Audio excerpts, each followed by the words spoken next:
আমরা এখন আমাদের ওয়েবসাইটে একটা লাইভ ট্রান্সলেটর বাটন অ্যাড করব, যেটার সাহায্যে কাস্টমাররা ইজিলি লাইভ টাইম আমাদের ওয়েবসাইটে যেসব লেখা আছে সেগুলো ট্রান্সলেট করতে পারবে। তো সেই জন্য আমরা প্লাগইনে চলে যাব, দেন হচ্ছে অ্যাড প্লাগইন। তারপর এখানে সার্চ করব জি ট্রান্সলেট।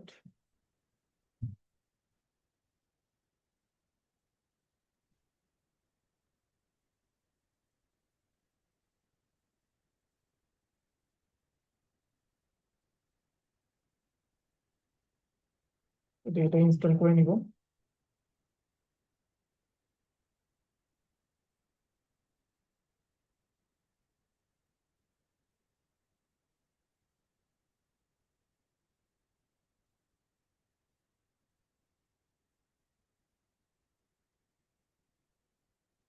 তারপর হচ্ছে আমরা সেটিংস থেকে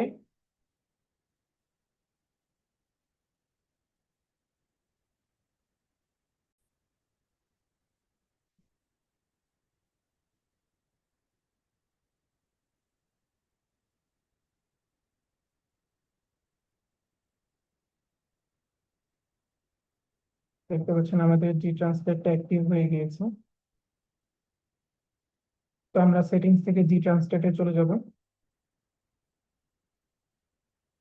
তারপর এখানে আমরা আহ, আমাদের বাটনটা কেমন দেখা যাবে সেটা আমরা সিলেক্ট করতে পারবো। আমরা এখানে দিয়ে দেবো নাইস ড্রপ ডাউন ফ্লেক্স, তাহলে হচ্ছে আমাদের বাটনটা যেমন দেখা যাবে। তারপর হচ্ছে ট্রান্সলেট ফ্রম ইংলিশ দিয়ে দেবো, যেহেতু আমাদের ওয়েবসাইটটা ইংলিশে। দেন হচ্ছে শোইং মেনু, এটা হচ্ছে আমরা প্রাইমারি মেনু দিয়ে দিব। শো ফ্লোটিং ল্যাঙ্গুয়েজ সেক্টর, এখানে আমরা আহ, দিয়ে দিয়ে দিতে পারি হচ্ছে টপ লেফট। দেন হচ্ছে এখানে বাই ডিফল্ট অনেকগুলো ল্যাঙ্গুয়েজ সিলেক্ট করা আছে। আমরা আপাতত হচ্ছে জাস্ট ইংলিশ টু বেঙ্গলি দিচ্ছি, শুধু ইংলিশ। দেন হচ্ছে বেঙ্গলি সিলেক্ট করে দিব।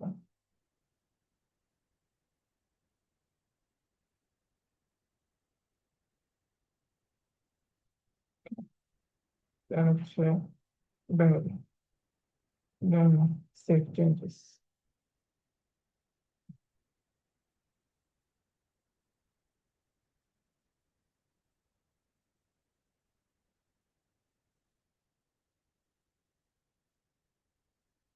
দেখতে পাচ্ছেন এখানে আমাদের ল্যাঙ্গুয়েজ অপশনটা চলে এসেছে। তো আমরা যদি বেঙ্গলি দিয়ে দিই তাহলে হচ্ছে আমাদের সবকিছু বাংলায় দেখা যাবে।